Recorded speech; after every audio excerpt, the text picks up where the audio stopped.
US-ഇറാൻ സമാധാന കരാർ യാഥാർത്ഥ്യത്തിലേക്ക് എത്തുന്നു. പ്രാഥമിക കരാർ ഒപ്പുവച്ചു എന്ന് G7 ഉച്ചകോടിക്കിടെ ട്രംപ് അറിയിച്ചിട്ടുണ്ട്.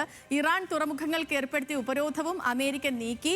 ഹോർമൂസ് കടലിടുക്ക് വെള്ളിയാഴ്ച തുറക്കും. ഇറാൻ ഒരിക്കലും ആണവായുധം ഉണ്ടാക്കില്ല എന്നും ഇത് അമേരിക്കയുടെ വിജയമാണെന്നും US vice president JD Vance പറഞ്ഞു. What this deal means is that the Straits of Hormuz are open immediately. You're already seeing oil and gas prices come down just over the past 24 hours.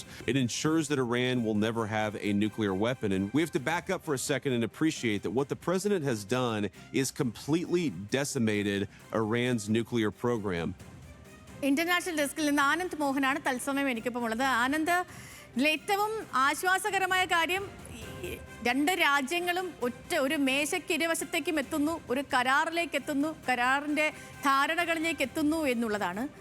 പക്ഷേ രണ്ട് രാജ്യങ്ങളും രണ്ട് versions അവരുടേതായ കണക്കിൽ പറയുന്നുണ്ട്. Iran പറയുന്നത് ഞങ്ങളുടെ ഉപാധിക്കനുസരിച്ച്, അമേരിക്ക ഒരു 10-15 ഉപാധികൾ പറഞ്ഞു, അത് അംഗീകരിക്കാൻ ഞങ്ങൾ തയ്യാറായില്ല. അവസാനം ഞങ്ങളുടെ ഉപാധിക്കനുസരിച്ച് അമേരിക്ക എത്തിയെന്ന് പറയുന്നു. അമേരിക്ക പറയുന്നു അങ്ങനെയല്ല, നിക്കക്കള്ളി ഇല്ലാതെ ഇറാൻ ഞങ്ങൾക്കൊപ്പം വഴങ്ങി, ഇങ്ങനെ മുന്നോട്ട് പോകാൻ കഴിയില്ല എന്ന് പറയുന്നു. രണ്ട് വേർഷൻസ് ലോകത്തിന് മുന്നിൽ രണ്ട് രാജ്യങ്ങൾ അവതരിപ്പിക്കുമ്പോഴും ഇത് ഒരു ധാരണയിലേക്ക് എത്തുന്നു, ഇതൊരു അന്ത്യത്തിലേക്ക് എത്തുന്നു എന്ന് പറയുന്നത് ഏറെ ആശ്വാസകരമായ കാര്യം. അപ്പോൾ ഇനിയിപ്പോൾ ഉള്ള അടുത്ത നടപടിക്രമങ്ങൾ എങ്ങനെയൊക്കെയാണ്? JD വാൻസിന്റെ വാക്കുകളെ നമുക്ക് ഈ ഘട്ടത്തിൽ എങ്ങനെ വിലയിരുത്താം ആനന്ദ്?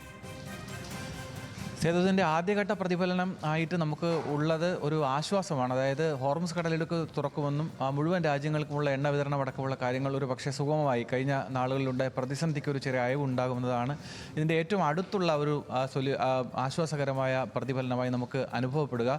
ബാക്കി കാര്യങ്ങളൊക്കെ സങ്കീർണമായി തന്നെ തുടരുകയാണ്. ഏതായാലും ഡിജിറ്റലി ഒരു യുദ്ധം അവസാനിപ്പിക്കുന്ന ഒരു ധാരണയിലേക്ക് ഇറാനും അമേരിക്കയും തമ്മിൽ എത്തിയിട്ടുണ്ട് എന്ന് പറയുന്നു. ഇറാൻ്റെ പാർലമെൻറ്റ് സ്പീക്കറും അതുപോലെ അമേരിക്കൻ വൈസ് പ്രസിഡന്റും അടങ്ങുന്നവർ ചേർന്നിട്ടാണ് ഇത് സൈൻ ചെയ്തിട്ടുള്ളത്.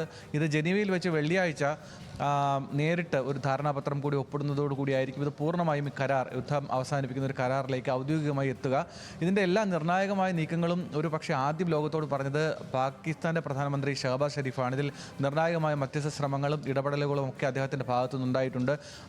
പാകിസ്ഥാൻ്റെ പ്രധാനമന്ത്രി ഇക്കാര്യത്തിൽ ഒരു ലീഡ് ചെയ്യുന്ന ഒരു റോളിലേക്ക് ഇക്കാര്യങ്ങളിൽ വന്നിട്ടുമുണ്ട്. പക്ഷേ നേരത്തെ സേതു സൂചിപ്പിച്ചതുപോലെ ഇറാൻ ഇനി ഒരിക്കലും ആണവായുധം ഉണ്ടാക്കില്ല എന്ന് അമേരിക്ക പറയുന്നു. ഇനി ഏതൊക്കെ തരത്തിലുള്ള കരാറിലേക്ക് ഇറാനും അമേരിക്കയും തമ്മിൽ പോയാലും ഇറാൻ ആണവായുധം ഉണ്ടാക്കാൻ ഒരു കാരണവശാലും സമ്മതിക്കില്ല എന്ന് ഇസ്രായേൽ പ്രധാനമന്ത്രി ബെഞ്ചമിൻ നെതന്യാഹു പറയുന്നു. ഇറാൻ പറയുന്നു ഇങ്ങനെയൊന്നുമല്ല, ഞങ്ങളുടേതായ കാര്യങ്ങൾ നോക്കുമെന്ന് പറയുന്നു. പക്ഷേ ഇതിലൊക്കെ ഒരു കൃത്യമായ ധാരണ, വ്യക്തത വരും ദിവസങ്ങളിൽ ഉണ്ടാകും എന്ന് പ്രതീക്ഷിക്കാം എന്നല്ലാതെ മറ്റു കാര്യങ്ങൾ ഇപ്പോൾ കൃത്യമായി പറയുക എളുപ്പമല്ല. പക്ഷേ ഏതായാലും ഈ താൽക്കാലികമായി വെടിനിർത്തൽ ഉണ്ടായിരിക്കുന്നു. യുദ്ധം അവസാനിപ്പിക്കുന്ന ഒരു ധാരണയിലേക്ക് ഇറാനും അമേരിക്കയും എത്തിയിരിക്കുന്നു.